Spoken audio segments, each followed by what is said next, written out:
Okay, then I'll let them know. So there are just some disclaimers for tonight, everybody. First of all, I want to thank you all on behalf of Dr. Ahad Saidi and myself.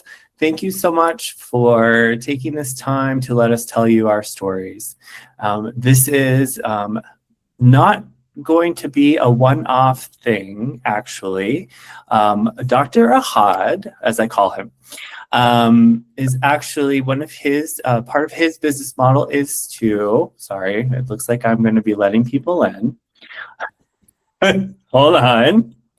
I have a very strict filter in place as well for tonight because leading up to this event, there have been quite the interesting negative commentary going on about this talk on social media for a few weeks. So there were some comments on different platforms towards us. So anyway, so I'm very strict about helping people come in to this for our enjoyment and safety. Okay, so okay, hi Rosella. All right. Okay. Sorry, I had an issue with the internet, but I'm here. You're good. You're good. Welcome. So I was just going to start with some disclaimers while everyone else still comes in. We still have a handful of people joining. Again, this is not going to be most likely a one-off. This is something that Ahad, a part of his business venture, he would like to do, the two of us.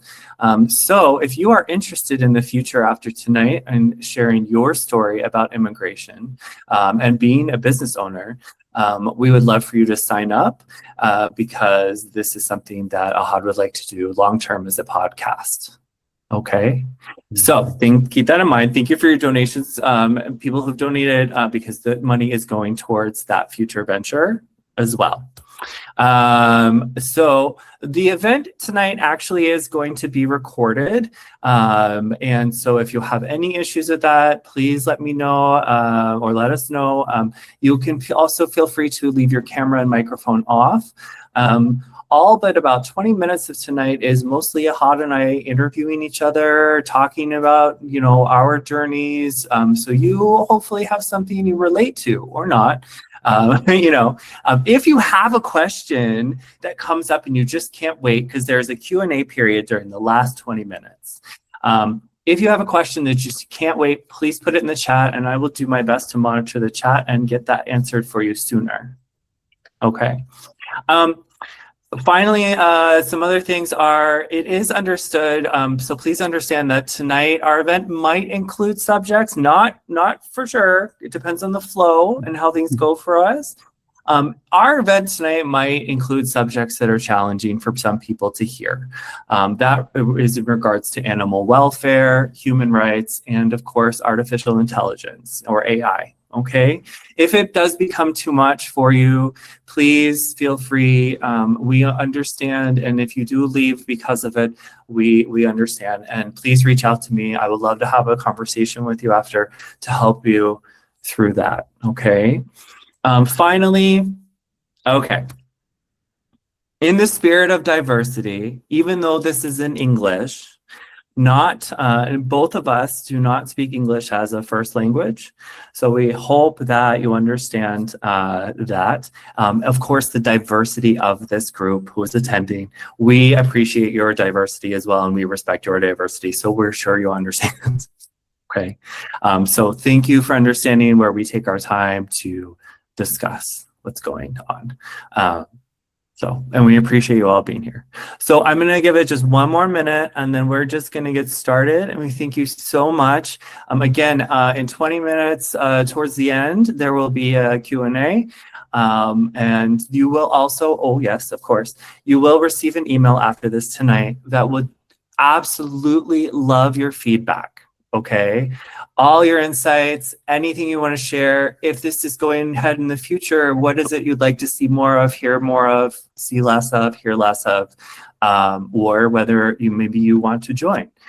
And also, just so you know, if you want to do this in the future, of course, any money made in donations, if you would like a percentage of that directly to you, you absolutely can have that as well.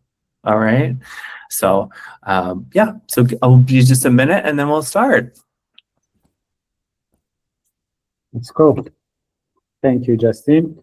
And thank You're you, welcome. everyone, to join us and your attendance today. And thank you for your donation that have come in support. As a tell the Justin, we want to talk about the ourselves. Today is about our stories, where we started, where we are coming, and what we do as a solopreneur. Today, we want to share with you our experience about the solopreneurship, how is it going, and how we change our journey from for me from employee journey to the startup and solopreneurship. And let's go, Justin. Okay.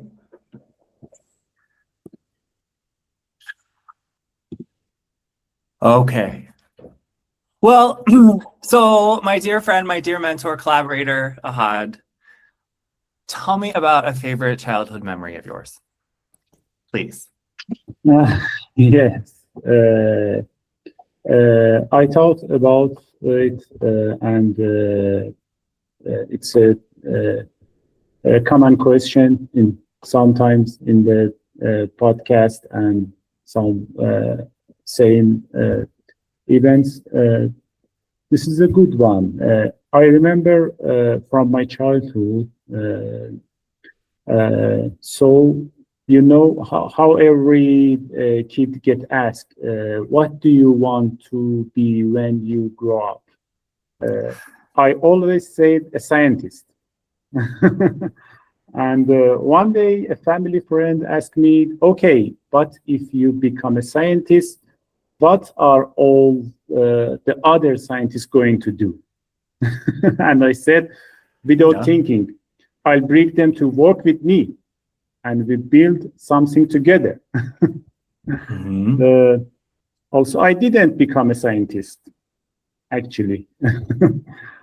Although I did study all the way to PhD level. But here's the things, my favorite toys as a kid, it was a Lego set. I was upset with it. It was the most amazing toy that I have ever had. Not because of what it was, because of what I could make with them. Every day, a new different things. And I think that never really let me. Creation, building things, it was very amazing for me.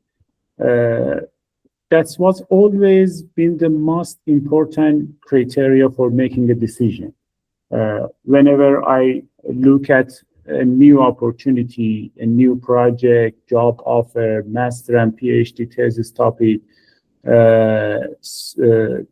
in any selection decision-making moment, the main question in my head always the same. How much room do I have here to build something? That's what drive me. That's what still drive me right now. Well, and so you've built a career in venture capital and AI systems, right? So, so then what is most exciting for you then might be building with these systems? Is that right? Yeah. Now I told you I wanted to be a scientist, and I didn't become one. But that instincted to build things with people that never went away. on my second day in the Netherlands, literally day 2, I think, I showed up at an entrepreneurship meetup. Do you remember that? Yep. Oh, yes, I do. Yeah. We celebrated you because you literally did fly in the day before and then came with your friend to our meeting, to our workshop. Yeah. I found you and your team safe good and other safe good to when I arrived because I believe people build better together. You can each run your own things, but when you come together around a shared purpose, you talk, you learn, and you push each other forward. Yeah. I've started 3 business myself. Some worked, some didn't. In my past career, I worked with startups for years, and I've learned many things from every single one of them. And I truly believe entrepreneurship is one of the most powerful things anyone can do. Everyone can be an entrepreneur. And also as a solopreneur, which, by the way, is becoming a real movement right now. But there is the things when I first came here, I had a co-founder. And shortly after we arrived in the Netherlands, he walked away. Yeah. Unfortunately. Yeah. And, I remember we met him. Yes. And I'll be honest, that hit me hard. I had built my plans around the person. It took me a while to get back on my feet. But then I realized that is actually maybe this is my new opportunity to build it on my own terms. So I become a solopreneur. And I'm still going. But solopreneurship doesn't mean being alone. That's what excites me about tonight. I want everyone here who's building something on their own or thinking about it to know that you don't have to do it alone. That's why we are here. That's what this is about.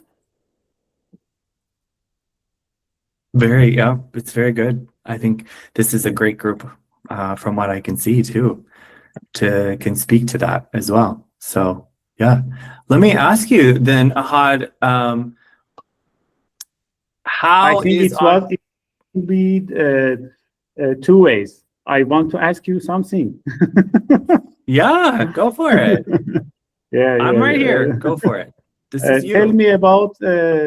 Tell us a bit about your homes area in the US. Oh, Lord have mercy. You got it. Okay. So, I'm a mover and a shaker. I was originally brought up on the East Coast of the United States, right outside of Washington, D.C., in the suburbs. And that was probably the first, 15 to 18 years of my life. And then I moved out west. I followed my mom. And I moved out west. I went to school. I actually, compared to what I do today, what people know me to do, I actually did my undergrad in economics. I did my undergrad in economics, especially around time use theory in underdeveloped countries, I guess you could say, and UN-based programs. Go figure. And then I moved around. I had a chance to work. I started a nonprofit organization in Utah that worked with artists and local organizations. We made live events, raised money for those organizations and what people were looking for. And it was really fun. And then I moved up to Alaska to work in violence prevention, which is one of my passion areas, along with animal welfare and arts. And so I worked in Alaska for almost 2 years before I met the person I would marry, who may or may not be on this call. And then I moved down to Alaska, from Alaska to Minnesota. So I moved around the country from one cold area to another. And my home area of the US, I gotta tell you, like, I moved around because I found it to be lacking diversity where I was, right? In the area I grew up in as a child, it was very like same color people, same dialect, same everything. Moving out to Utah, there was more diversity. Moving to Alaska, maybe not as much, but still when people move to Alaska, it's very intentional, which is why I sometimes you'll hear me talk about the Netherlands in that way. I feel like a lot of people I'm meeting in the Netherlands are immigrants, are movers and shakers, as I like to call us too. They've moved here as well. But that's just a little bit about me. And I always had cats. Ever since I was like 7, I had a cat, or 5. We don't have 5 anymore. Thank you. Yeah. You transitioned from the US to Netherlands and built a business around the human-centered design. What's one thing you hope people take away from our conversation? You know, what I hope that people take from our time together this evening is that I don't think it matters where you come from to how challenging it is to start your own business and brand. There's always a challenge built. I think what matters is that we all have different identities. And when we come together in that community, like you and I are building and talking about, that's when it's so powerful, like you were mentioning. So I hope everyone just realizes, I'm pretty sure, but I hope everyone realizes that, you know, we all start on these similar footings sometimes, and no matter what path we go, when we meet back up together, each of us here, it's kind of reassuring. What about you though? I mean, tell me, like you were in venture capital and AI system, like what excites you about tonight, about talking with people tonight, sharing your story tonight? Thank you. At the first, I want to a little talk about my country. Yes. Where I come from. I'm from originally I come from a small city from the northwest of Iran. Its name is Zanjan. It's a mountain region, big open plain surrounded by peaks. If you've been to Austria or Switzerland, the landscape are honestly not the difference. It's that kind of beauty, and Iran itself, most people don't realize how vast and diverse it is.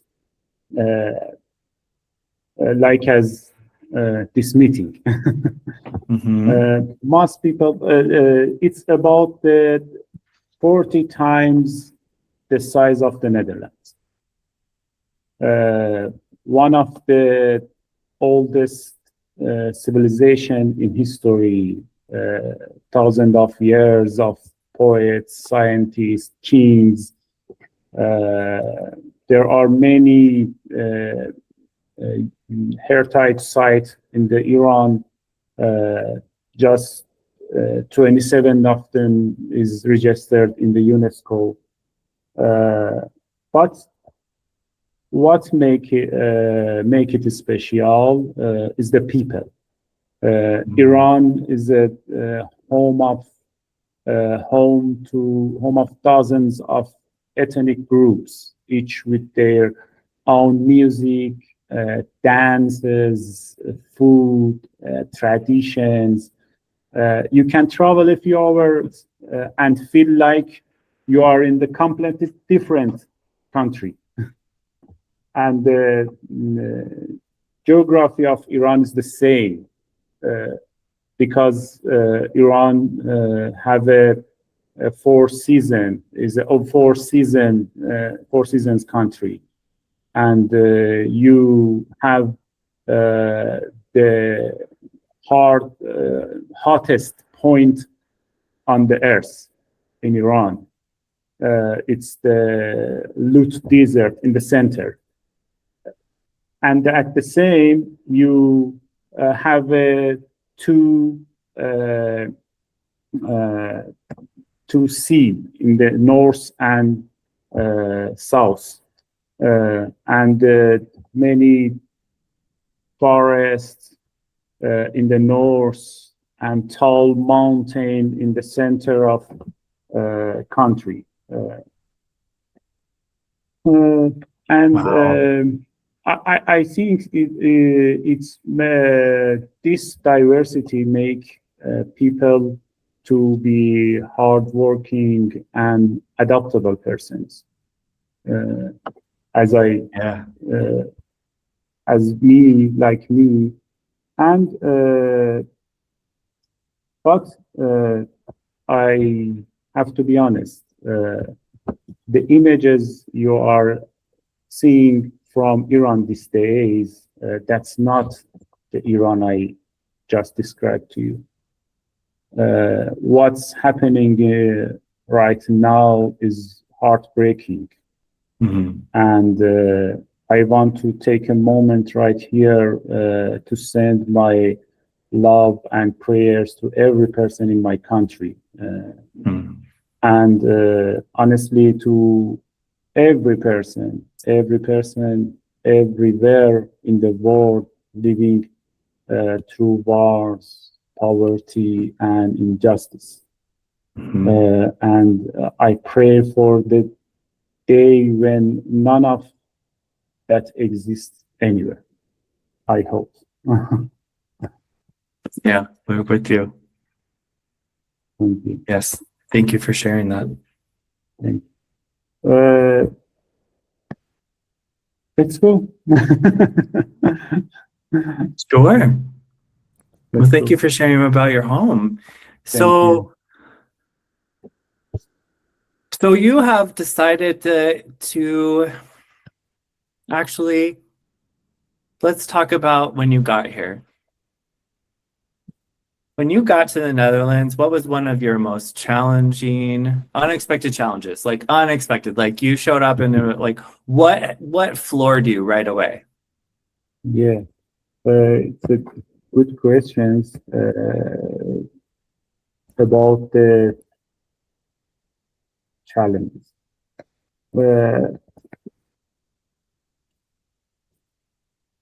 Let me find. I write something that I want to. Sure.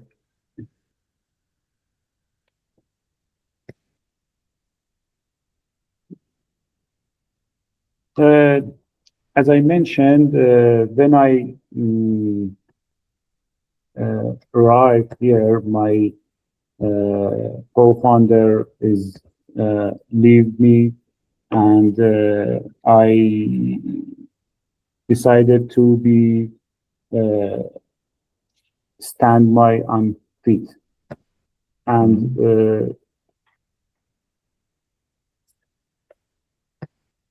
I find it as an opportunity. Okay. Opportunity that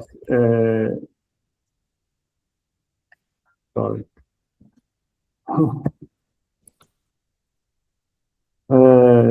That was the mistake. I think not that to trust just someone. I trusted someone, but that I built too much on my plan around someone else, and that taught me something. I carry with me every single day. Stop looking outward for the answers, because there is nothing out there. Everything is inward. Start looking your inward. We often expect way more from outside than it can actually give us. But I think the truth is everything starts within us. Your drive, your decision, your resilience, it all comes from inside you. And if you are a solopreneur, that's the number one things you need to understand. First, yourself. Second, yourself. Third, yourself. It feels that way, definitely, right? Yeah. Yeah. There. Yeah. Yeah. But there's a second lesson I learned here, and it's just as important. Life is not linear. We like to think it is. Sometimes we think everything is linear. We make a plan, go to execute it, and everything we want, get it. But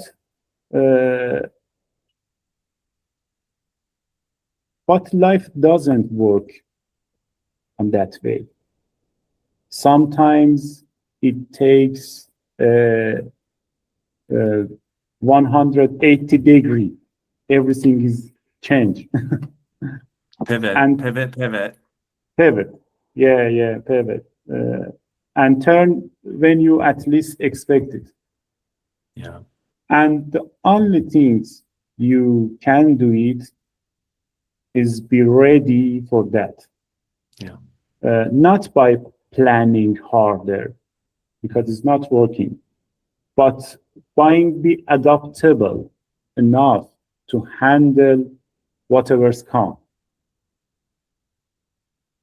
The two things I learned: looking inward and accepting that life isn't like a straight line.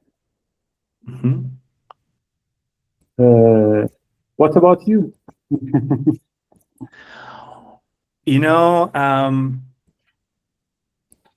when I first got here, so this isn't my first business venture.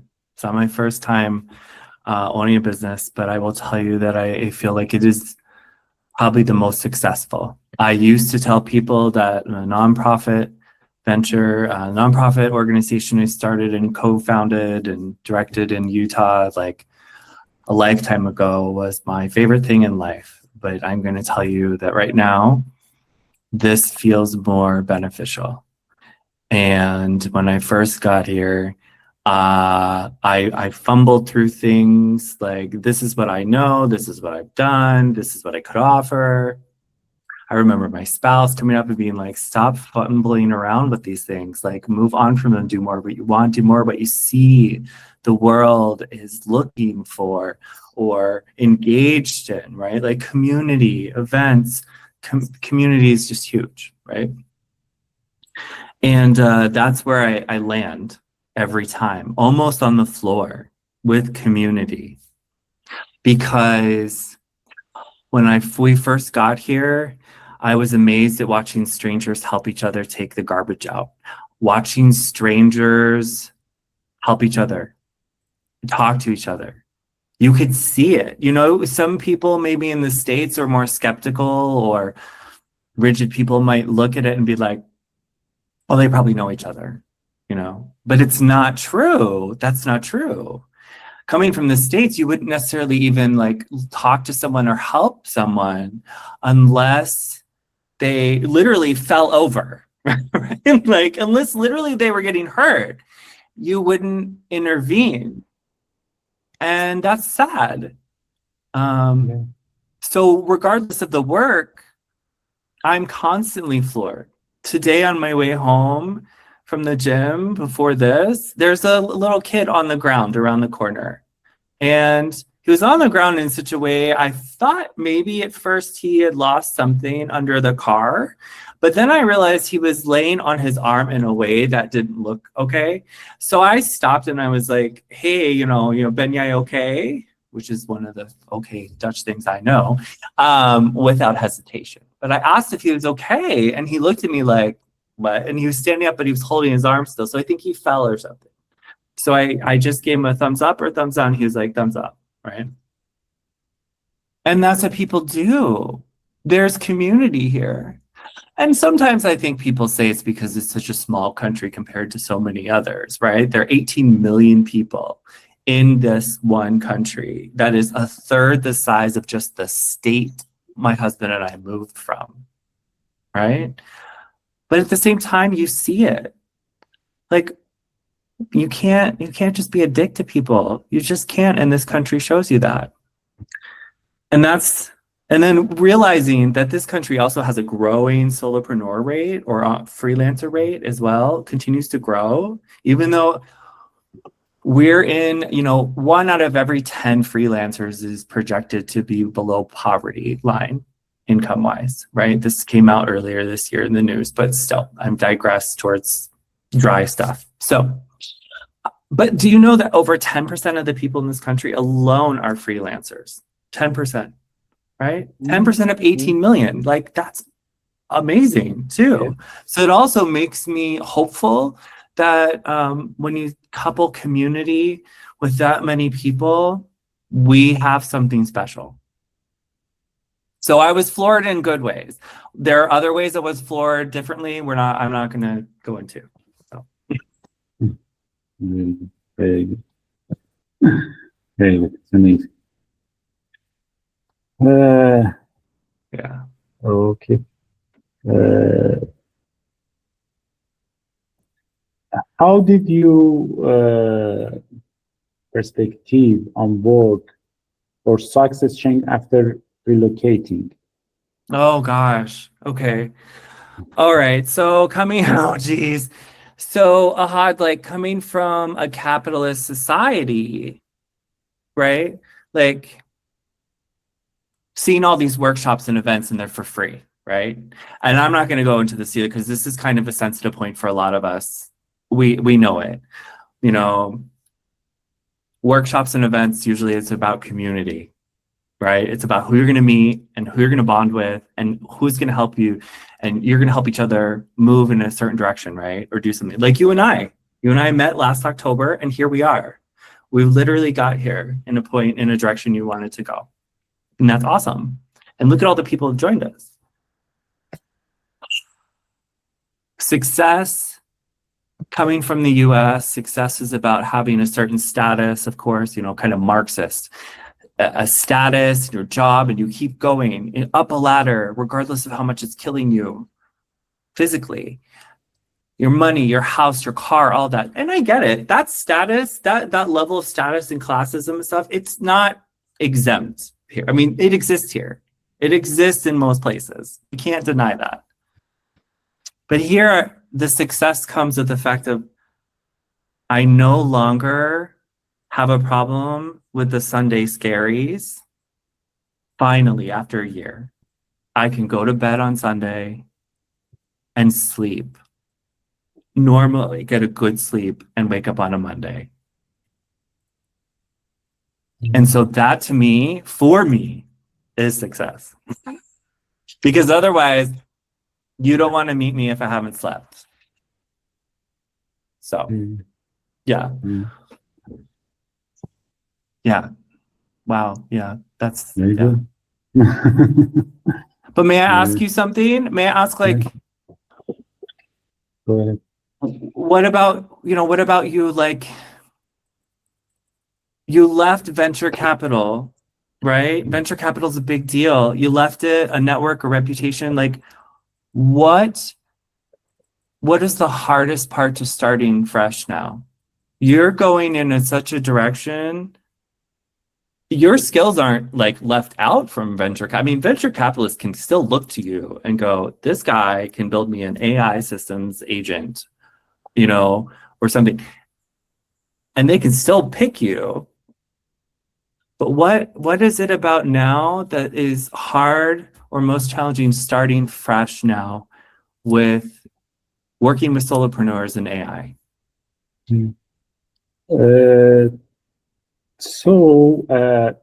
My career, I started at the very bottom, entry-level specialist. And over the years, I worked my way up to as a VP, CEO, and board member at venture capital firms. By the end, I had it all: the title, the financial security, the network, the access, everything. But things is building something new has always pulled me. It's always the most exciting things I can imagine doing. Because, as I said, I want to be a scientist, but I don't. But the creation, building new something is very important for me.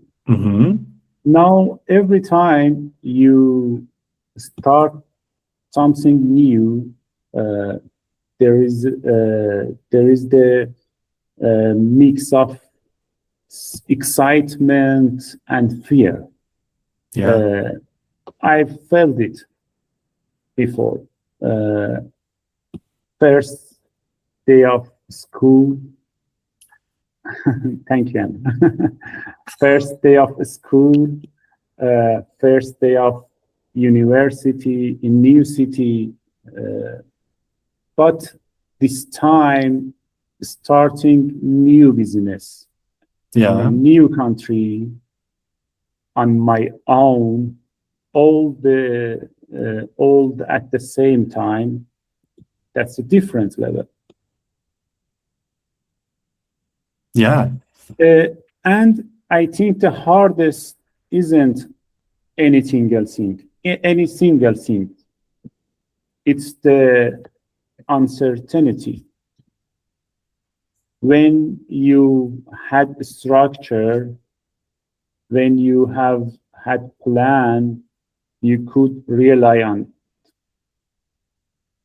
Like I worked in many companies. They have the established structure.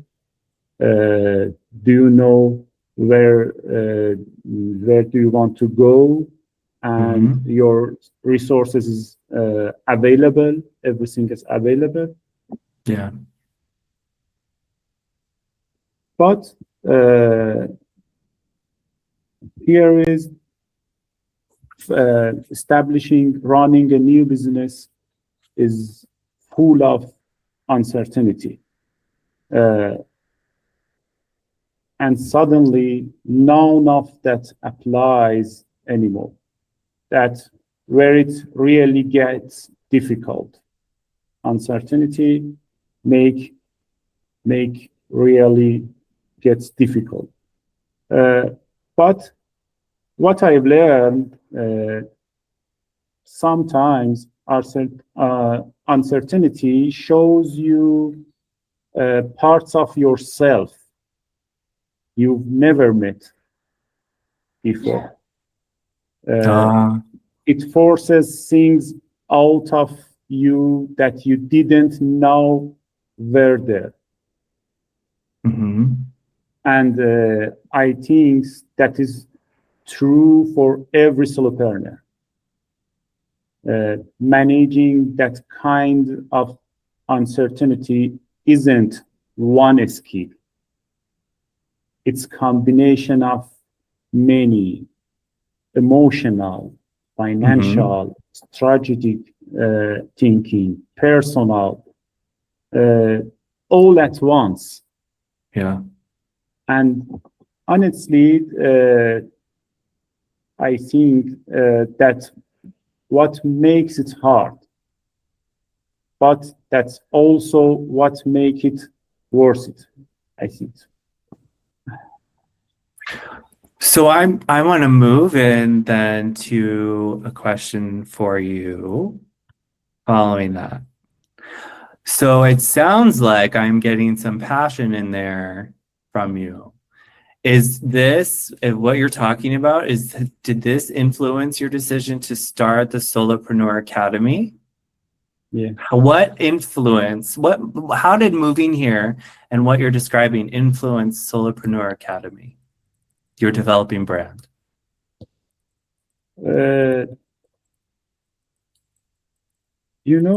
After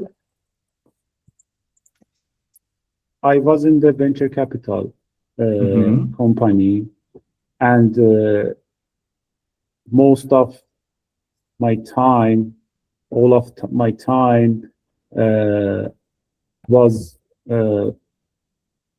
where the talking with the people, helping other people to start their businesses, evaluating startups, advising founders. I realized it's time to do this for myself again. Yeah.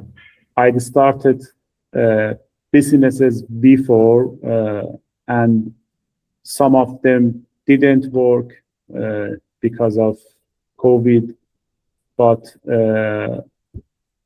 one of them is the drive was still there. This time, I wanted to think bigger. There is the phrase that's been I've been living in my head for years. I don't remember where I first heard it, but thinking globally, acting locally. Yeah. And I knew that to do that, I had to step outside of Iran, because the condition there at time made it very hard to build something with a global reach. So I started looking where is good for a start, and the Netherlands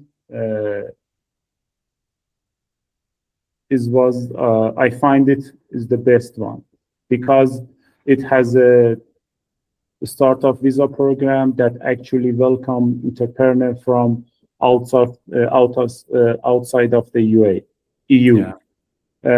I researched the ecosystem, the access to the European market, the infrastructure, the culture of innovations. And I thought this is a good launch.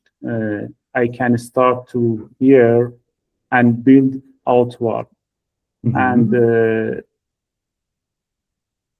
when I moved, when you move to completely new environment, you think everything with fresh eyes. You question things you used to take for granted, and after that, I came here. Every time I thinking about the what I should to do, maybe in my previous career, I helped the startup to grow up. Maybe after my co-founder left me, I find it an opportunity to do it again, because I know about it. I know about the founders, about the entrepreneur. It was the seeds of the Solopreneur Academy. And I started to do in the new country with a new mindset. Nice. Well, this is a great segue into talking about building into the Netherlands. Should we talk about building now that we're here? Yeah. Yeah? Yeah. Okay. Yeah. All right. So hold on one second, because I'm so sorry, but I cannot ignore that there's a little cat on the other side of the door that will not be quiet. Come on in. Come on. Daddy's busy. Yep. Come on. You can join. You're always a star. Okay. All right. So Ahad, then I wanna jump into building in the Netherlands, okay? Yeah. I want to ask you about this question, about this. Oh, okay. What are you gonna ask me? Oh, Yeah. her name's Bear. She just turned 12. She's little. Hi. She's ridiculous. Yeah. Hi. Okay. Thank you, Rosa. Thank you, everybody. She's always the star. Okay, honey, go down there. What do you want to ask me? What is still challenging for you as an outsider in Dutch business world? Oh, geez, really? What challenging for me?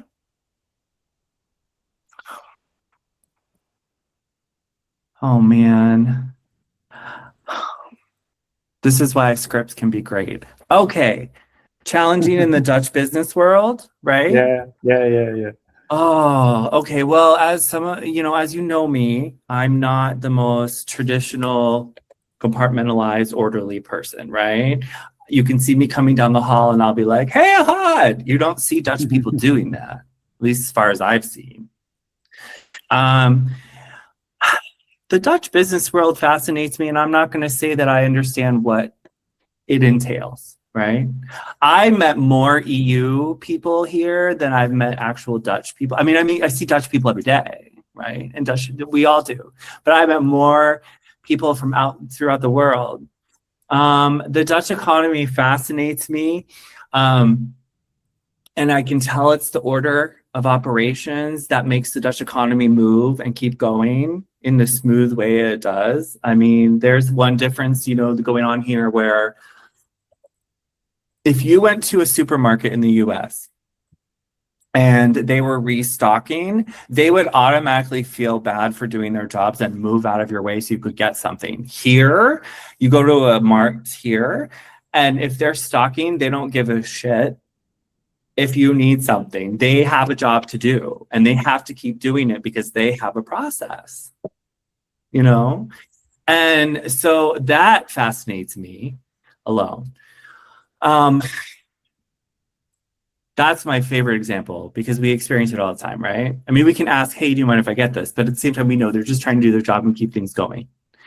But the Dutch business, like a Dutch business norm, I guess I'll say, I can't really speak to it yet. I really do. I feel very young, and I know I'm very young, obviously, business-wise, brand-wise, still developing. Obviously, we should always be changing and pivoting when we need to. But the Dutch, I don't know. There's just an order to things, and there's a pleasantry as well. But I will tell you, when I go to a restaurant, man, I mean, Horeca workers are amazing. They're so nice and to the point. At least when I've experienced them. I'm not quite yet caught off guard, but I can definitely tell there is a line, right? There's a line between being an immigrant or not being from the Netherlands and everyone else, because that is where we still are. I am still building my time into working towards my way into actual, like, the Dutch society and Dutch business society. Then again, I think the makeup of business in the Netherlands is just, it's diverse though. It's just very diverse. I mean, look at the people in this room tonight, right? Like, everyone in this room tonight, or most people, make up business here. So, I don't know. What about you? For me, the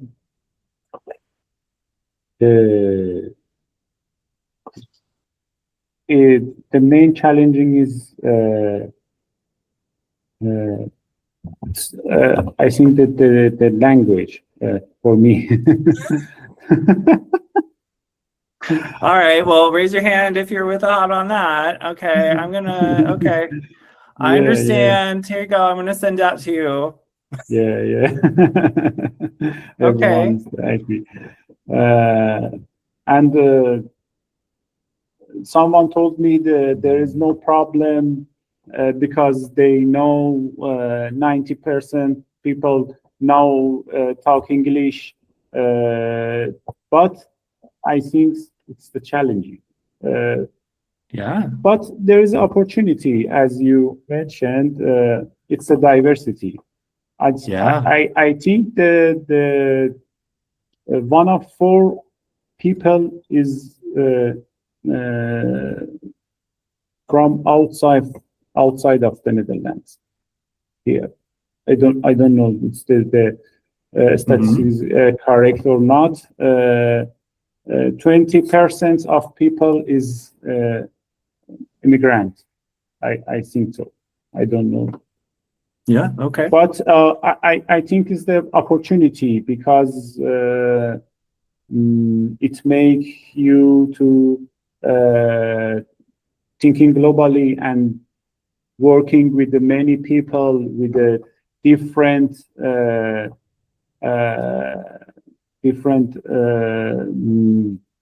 culture, and it makes you some opportunity. Because I always, I told you one time, my mind is to working globally. I'm here, but I like to work globally, and I choose my platform as a LinkedIn for this purpose, because it makes me to active globally. Yeah. Oh, well, may I go ahead and then ask about that a little bit? Yeah. Can we move into that? You want to talk about that? So, like, you are very active on LinkedIn. Yeah.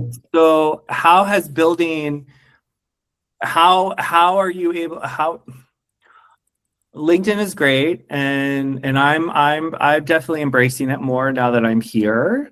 It's used more methodically here, but LinkedIn is great. So how do you then build in public though? Like, how is building in public shaped your business or community? So how are you doing with being public facing and out in the world? Yeah. Because I'm going to tell you right off the bat, I'm going to tell you, what the biggest shock for some of us here, because we are, you and I are very global minded people. We are worked very virtually before, but this community, this country is very face to face in person community and stuff. So how has that gone for you? Actually, LinkedIn for me is not a marketing channel. It's where I build trust. In Dutch ecosystem, you have to talk in person, but LinkedIn have another way. And I do it in simple. I share what's actually happening. Building in public, I think is the best way for solopreneur. Not just the wins, the struggles, the mistake, the things I'm figuring out in real time. And here's what I've learned. When you are honest about your journey, people connect with on a completely different level. They don't see a polished brand. They see a real person like them through the same things they are going through, and that's where trust comes from.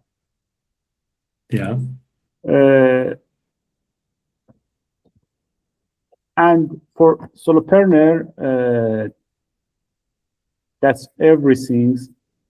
That's everything. You don't have a sales team. You don't have a brand department. Your transparency is your brand, I think. Your consistency is your marketing, and I think it is where LinkedIn is where that happens. I love that you said that. Your authenticity is your brand. I like that. That's really cool. And I agree with you, because I think this is also a pivotal year for humanity, because I think we are learning that the word perfect is crap. It's just crap, right? Obviously, when you're building an earthquake-proof building, you want to be as close to 1/8 of an inch as possible, right? Or within a part of a centimeter. However, authenticity when it comes to humanity is absolutely important. And that's how we connect with each other. I agree with you. I absolutely do. Yeah. Let's go. Yeah. Oh my gosh, it's already 8. Wow. What do you think about the biggest opportunity for solo business owner in the next years? I'm going to go out there and say it because you've introduced me to it. And I think most people in this room have introduced me to multiple important facets of what's going to be important, at least to my survival for another 3 years. I think learning how to balance efficiency with good use of AI tools and continuing to take care of ourselves from a human standpoint, right? So continuing to ensure that we have time for ourselves, but also utilizing AI for efficiency. I don't think AI is meant to do everything. I don't think people should use it for everything. I think people try to use it for everything. I also think most people don't know how to use it. I know that you've spent 3 months with me showing me ways to use it that I probably never would have thought of, right? As an artist, I'm not going to use it in that way, in a lot of ways that people are trying to use it. So I think for the next 3 years, we're going to see divides in what you said is authenticity, authenticity in yourself and marketing yourself as in being on that community ground level, face to face with people and meeting them where they're at. I think personally, from what my experience has shown me and opened my world up, again, using AI ethically and efficiently to help us get through tasks, because the world is only going to get faster unless we unplug all the lines, right? And ensuring that as a solo business owner, we continue to get out there and meet each other like we have been. I think those are three to me. What about you? What do you think the biggest opportunity is going to be? I think we are living in the most exciting time to be a solopreneur. Yeah. It's not a motivational quote. 3 years ago, if you wanted to start a business, you needed a big team. You needed a designer, a marketer, researcher, someone to manage operations. But today, one person with the right system can do what a team of 10 used to do. Mm-hmm. AI has made that real. Yeah. AI made it real. Not in theory, in practice. I'm living proof of it. But here's what's even bigger. It's not just about people like me who already had experience. The barrier to starting a business has never been this low. Someone sitting in home right now with a laptop and an internet connection has access to tools like other company, like other big companies. Mm-hmm. Strategy tools, research tools, content tools, automation, all available. Most of them free or almost free. So I think the biggest opportunity in the next years, it's this: more people than ever before can start a business. And more people than ever before run it alone, run it well. The one-person company isn't a trend right now. It's becoming the new. It's becoming the new normal. I laugh because I would never think that someone who puts themselves through all the stuff that we all put ourselves through as solopreneurs, as business owners, would actually be like trendy, right? There's just times where I'm like, yeah, we could have like cool brands and stuff, but who puts themselves through like these like chaotic up and downs? They like start a trend. Like, no, I'm sorry. So that's why I laugh. Like, that was great how you put that. No, that's great. So, yeah, go ahead. and the people now figure out how to build the right system around themselves. Yeah, I think they're going to win. So I'm going to push you on this in a good way. So can you then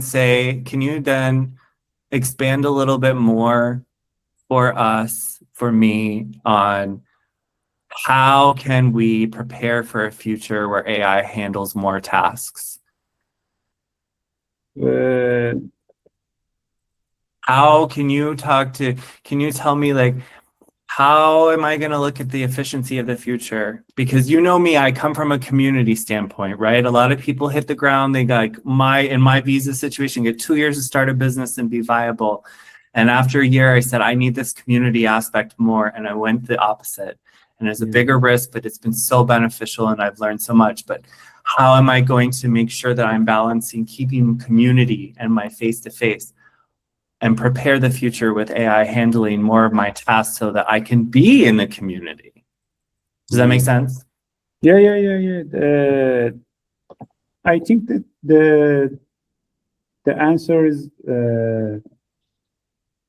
simple, but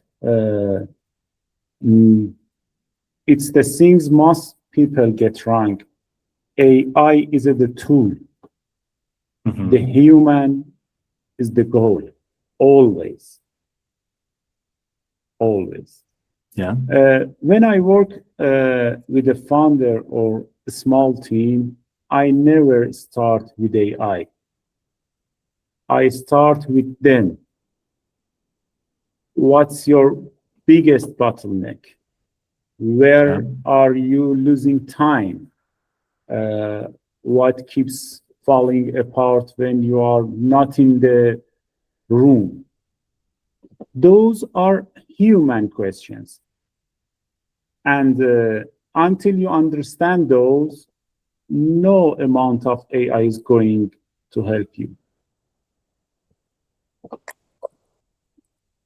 The technical sides, the tools, the automation, the systems, that comes second. It's the solution. But the problem is always human. And I think my background in the venture capital actually trained me for this. I spent years sitting across the table from founders, listening to their challenges, evaluating whether their businesses had a real problem. That habit of listening first and solving second, that's exactly what I bring to AI system design. So the balance, it's not really a balance. It's a sequence. Human first, AI second. That's cool. That's good. Well, wow. You're very profound. So you get me thinking. So we move into a Q&A since it's almost 8:15. We have shared a lot. Yeah. Wow. Shall we get into to see who has some questions? Want to answer some questions from everyone? No? No. Yeah. Why? Let's do it. We can answer questions from me. All right. Does anyone have questions? Who would like to ask anything of us? Maybe we can ask people. Okay. Yeah, go for it, Rosella. Yeah. Hi. Hi. I was actually taking notes because you guys said so many things that I really want to remember. So that was great. So thank you. First of all, really. Thank you so much. I actually have a question each. So who I start with? Justin, whoever you wish. I'm gonna start with you. Yeah, Okay. start with you. So you break the ice. The question for you is about what you say at the beginning, no? That you were talking about immigrants, expats, and you like to call us movers and shakers. Yes. What do we shake? What's the meaning of that? Okay. So a mover. Okay, that's great. Well, let's see. I'm gonna keep it kind of like low-key G-rated. So shake movers, obviously, we're all in a different country, right? I think most of us here this whole discussion is about the fact that we've moved, not just across the country, but to a different country, across continents. The shaking is getting to know new people, getting out there and knowing them, and looking at things also and being like, I can see why this has worked 10 times in a row, but have you tried it this way on the 11th time, right?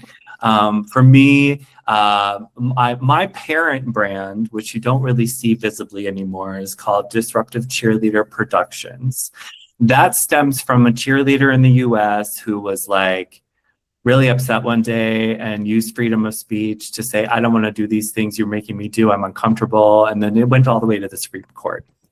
That is kind of how I have been in my life, not disruptive towards the essence of a community, but disruptive. And I sometimes have tried things differently, right?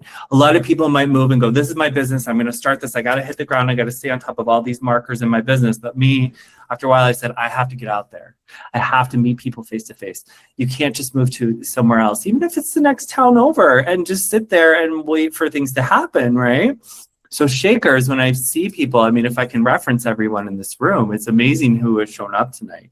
I know some level I've met all of you, and there's been an essence about you that you don't seem to do things the same way, any of you, right? Mm-hmm. And you can't, because the solopreneur has to be a shaker, because we have to either tackle a problem no one else is really caring about, or we have to stand out from like 20 other people doing the same thing.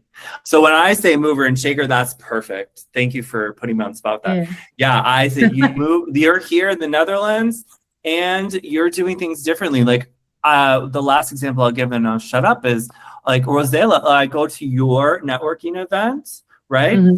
It is totally different than if I were to go to a networking event by someone else. Right? I go to your state, like the first workshop we met in that you had, fantastic entrepreneur workshop, totally different from anyone I've ever been to. And it stood out also because you brought me my coffee. Other people don't do that. You literally handed me my coffee. And you might think that's ridiculous, but people don't do that. People are like, it's over there. Go get it yourself. So I hope that gave you some sense of what I meant. Yes, it does. I love it. Thank you so much. Yeah, thank you. There is so much to say after that, but I don't want to take too much time. So I move to the question to Hayat. And I was curious because you say something about everybody can be an entrepreneur. And this is like exactly the opposite of what I'm used to think. Mm-hmm. Because I always think, oh, entrepreneurship is not for everybody. So I'm very curious about the concept, and maybe just to make it, like in a time frame that gives space to everybody. My question would be, what do you think are the characteristics to be an entrepreneur that then can be found in anybody? Because I'm very curious to understand this concept. Thank you. Thank you for the question. I think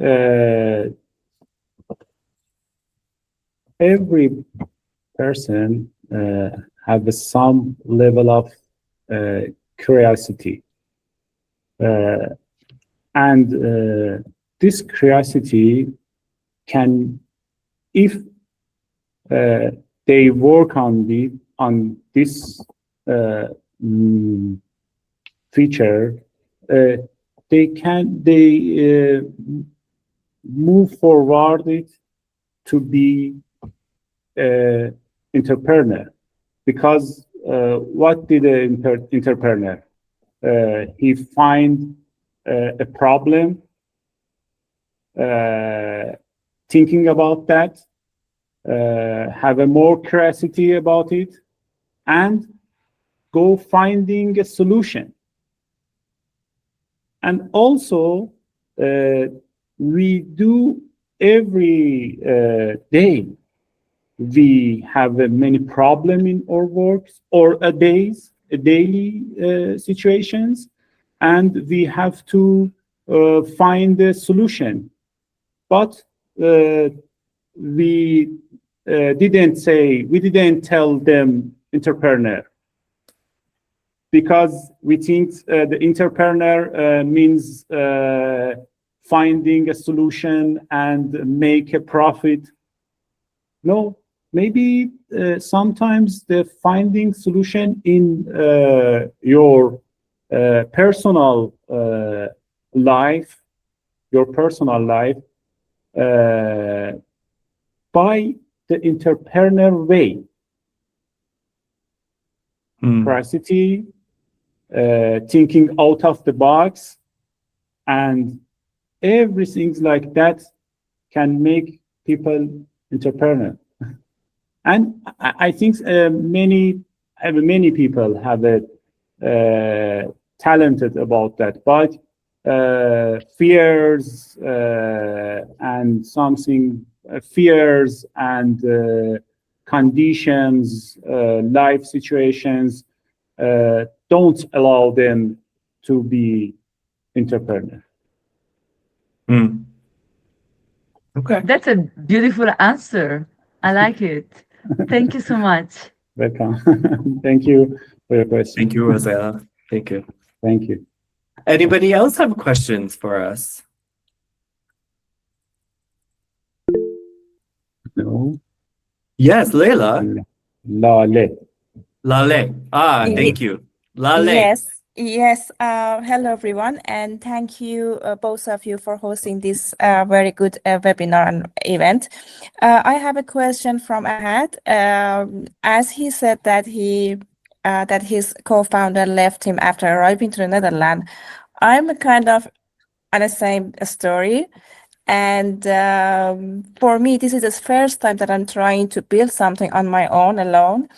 And I have one problem or question here is that when you're on your own trying to build something, you have a lot of tasks and things to do, and you have to make a lot of decisions every day, and which to me is very overwhelming. And I wanted to know that, do you have any tips or advice that how can I tackle that?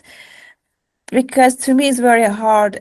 Every day I start to work, and at the end of the day I understand that there is a lot of things that I had to do through the day, but I forgot to do them.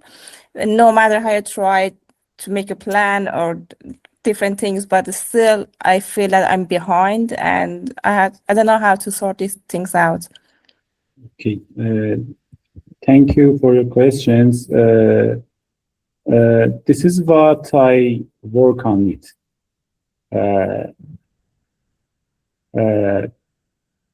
For example, I want to answer you as my typical day. Every morning, I create a system for because you can't think on many things. Our brain have some limitations, and we couldn't think about the. One time, one doctor told me you can just think about the 2-3 things in the day, and you have to make some discipline for yours. This discipline make your brain free to do more things, to think about the important things. For me, I made like a digital brain and use it in every daily work. For example, and connected to AI system. And every day I ask my AI assistant, and what are my priority today? And based on my goals, my calendar, my ongoing project, it gives me a structured list and what need to happen today, what can I wait, or like this, and it's work for me. And I'm trying to make something like this for other solopreneur, because it's work for me, and I think the using AI for me, AI act me like having a team. When you don't have a team, it helps me to stay consistent. It makes sure nothing's fall through the crack. It lets me, as a one person, operate like a small teams. And for a solopreneur, one thing is very important, and it is consistency. Consistency is everything. You can have the best idea in the world, but if you can't show up every day, delivery every week, follow up every time, it doesn't matter. And this is what is work for me. I make a system discipline, make a discipline, because with AI, but AI work me as assistant to make this discipline. I don't know how I could answer your question. Yes, for sure. I love that, the way that you use AI as your assistant, and the thing you said about the consistency, I understand it totally. And yes, I've got my answers. Thank you so much for your time. You're welcome. So Ahad, sounds like you might have some more people here, or at least Lale, that you could help build the AI stack with that you showed me a month ago, on how to get that going and how to balance out some of these tasks that we gotta, kind of outsource digitally, Yeah. Thank you, Lale, for that. Thank you. We have time for one more question. Does anybody have a question? Maybe we can ask the questions. Sure. We have one. Go for it. You have one? Go for it. You go. It's all you, bud. Yeah. There is Olaf person is here. Are here is a solopreneur. I like to know about their challenges. What is the most or biggest challenges for you as a solopreneur? Because maybe I and Justin want to go forward with this events as a Solopreneurship podcast. Maybe it could help us to find out which topics is good for the next podcast, or the next one could be with our guest. Yeah. So feel free, everyone, if you want to, I don't know, if you want to tell Ahad in the chat or to speak, it's up to you. But yeah, please let Ahad and I know, what are your biggest challenges being your own business owner?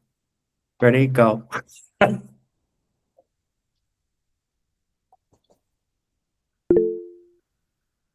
Go for it, Sabgul. You have it. Go for it. Hi. Hi. Hi. First of all, thank you so much for this amazing talk. I've also been taking notes like Rosella said she was, because there were so many good points. And I think for me, the biggest challenge since I've started my own business has been consistently the same: time management. Yeah. I don't know when to stop working, and sometimes I don't know when to start working because I am the boss of my time and schedule. I sometimes find myself completely paralyzed between tasks and priorities. And yeah, it is still a challenge for me. It's still something I'm struggling day by day because I also try to, of course, prioritize my mental health and not get burned out. So yeah, I would say time management. Time management. That's a good one for sure. Consistency. Absolutely. Consistency is definitely a big part of it as well. I'm taking notes. If I'm looking down, I'm taking notes from you all because I learn from you all every single time I engage with you. Time management. Yes. Thank you, Sevgul. Can I? No, Sevgul, I think I'm going to share with you after, but I think Rosella is part of a group that on the 13th is having another entrepreneurs breakfast where habits and time management are, I think, part of the discussion. So It is indeed. I would love to know more about this. yes, I will share it Yeah. with you because it's in Rotterdam. We get, and yes, I'll share it with you. Okay, perfect. And I would also really like to hear about the podcast. Oh, absolutely. Okay, sure. Yeah. Anybody else have anything they want to add and or put it in the chat about challenges for you? Rosella. Rosella. Yeah, if I may, sorry, I always have something to say. Sorry. No, but I would also like, you know, to maybe you guys can just put each other in contact so we can also, you know, create network and community among us. I guess is nice. So it would be great. But I guess that one of the challenges that sometimes I still face, often I still face is imposter syndrome, you know, when things go not exactly the right way, you know, then it's like, oh, you know, what I'm, you know, am I kidding, you know, who I'm kidding, this is not gonna work, and all these kind of things that keep on repeating in my mind. So that's something that is sometimes very difficult to push back and keep on working. I mean, networking and community helps me a lot on that, but it's a huge thing. Yeah, absolutely. No, I'm with you. Imposter syndrome is because sometimes we sit there and we do it, and then you get more people at your event, or you're getting more clients or something, and all of a sudden you're like, "Am I real?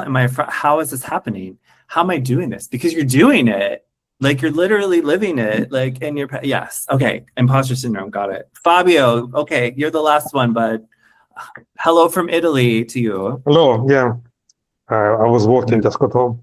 Maybe it's too much light. Thank you for this meeting.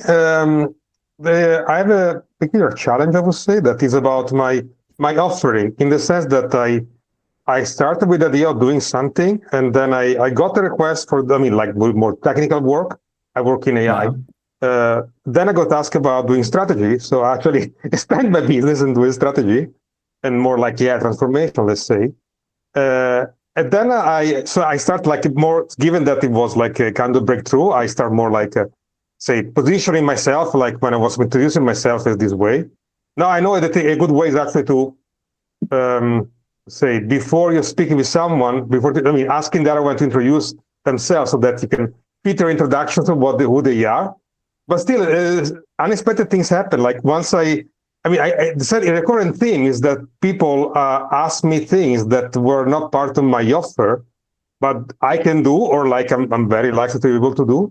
And so there is a certain set of uncovered opportunities that and when I'm presenting myself, or even on my website, I need to be, to position myself somebody, there is a trade-off between focus, or like I'm good at this one, and actually covering all the things I could be doing. I can tell you, once I went to an event, and while I was talking with someone, by the way, in Italian, another Italian hear me, and that he didn't pick that I was working in AI. He picked that I had experience in validation of software in biotech.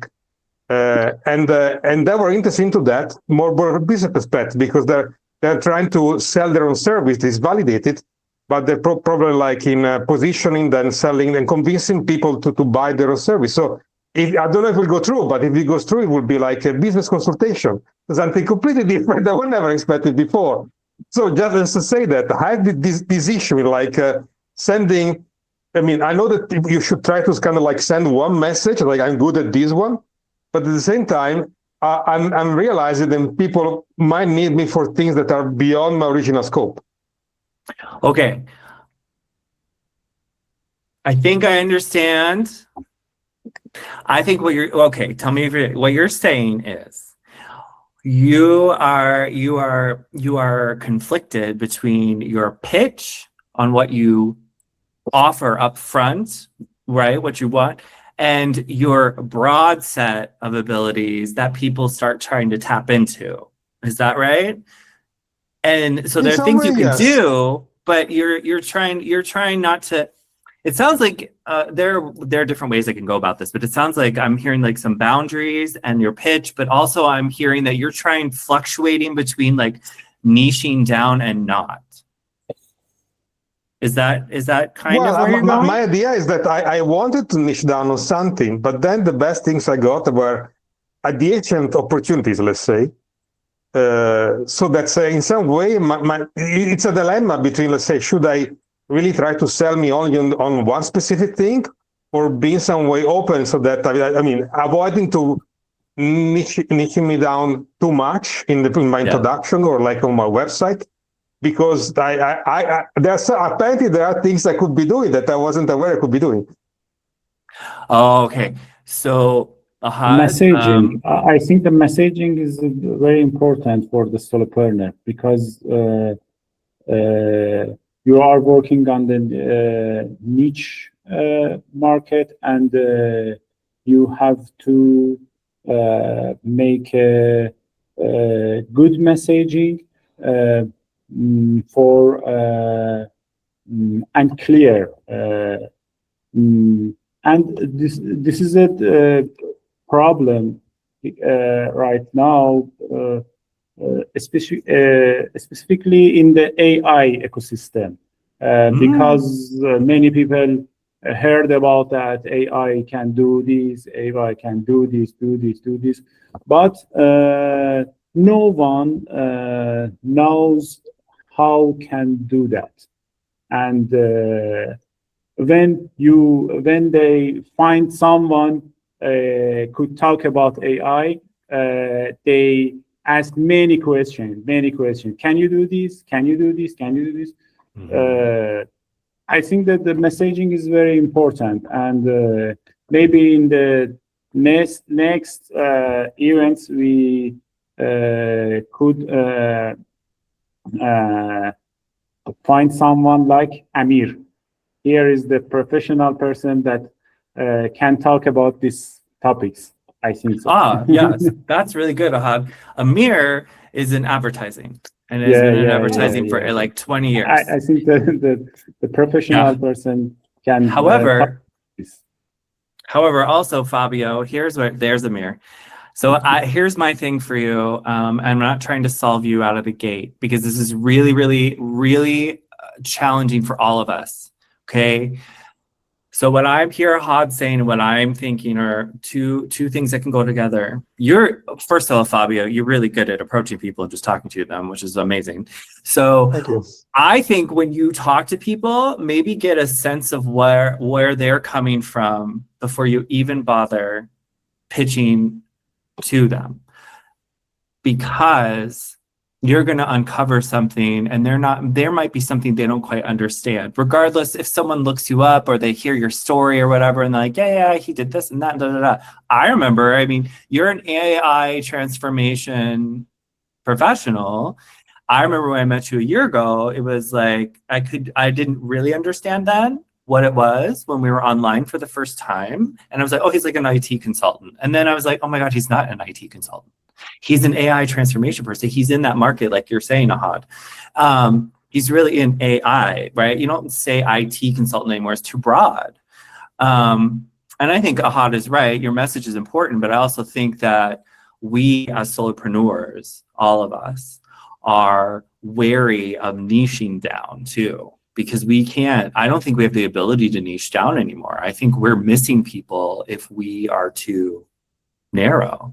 So I think leave your gate open when you're meeting people and get a feel for them before you even bother. But that's me being overstepping almost, because you have been successful doing what you're doing. So, you haven't pitched to me. So, but that's a really good topic. And there is something down the pipeline, and Ahad, I will talk to you about this as well. There's something I've been playing with in the background that may or may not be helpful.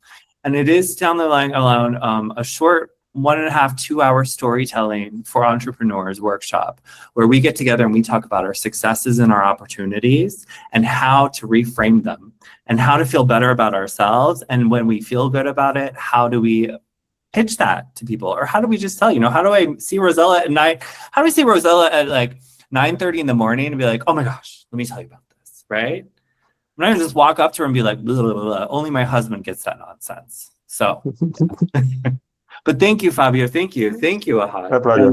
Thank you. Everybody, I'm gonna wrap us up so you guys can move on with your evening. Thank you so much. Rosella, I absolutely love your idea of connecting everyone. Is there anyone here who does not want to be publicly connected in the email that I send out?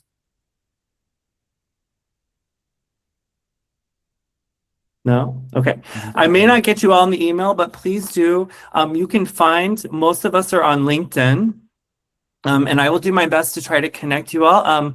Lale, if you would like to, email me or something and let me know, it's hello@humanprototypelab.org, and I will put it in the chat. So if you would like to be, if you're not already connected with all these fabulous people, then I will make sure everyone does. So if no one's opposed to that, I will glad to do that tonight for you. Because I know some of you also have like events coming up that I'm going to see you next week. So, or in like 2 weeks, a week and a half, yeah. Okay. All right, Ahad, go ahead and close us out. But go ahead, give your gratitude. Do you? Thank you for everyone to come in our events or podcast or talk. It's better. The last one, I think, about the for every solopreneur, I think it's all things about the time. Most people wait for the perfect moment to start, the perfect idea, the perfect plan, the perfect condition, like as me in the last years. But that moment never comes. Mm-hmm. I promise. Yeah, we just have to get in and get messy, don't we? Yeah. So first, just start, start messy, start scared, start before you're ready. Go away, go. On that note, go find your venture. Yeah. And this Life heart is a for you venture. all. Thank you all so much. Thank you, Ahad. Ahad, hang back after everyone goes on with their night. You guys have been amazing. Thank you. And I look forward to learning from all of you more. So thank you. For everyone. Wish you all the Thank you, best everyone. night. Thank you, guys. Thank you. Thank you. Bye-bye. Thank you. Bye. Bye-bye. Have a good night. Thank you. Bye-bye. Thank Bye-bye. you. Thank you. Great.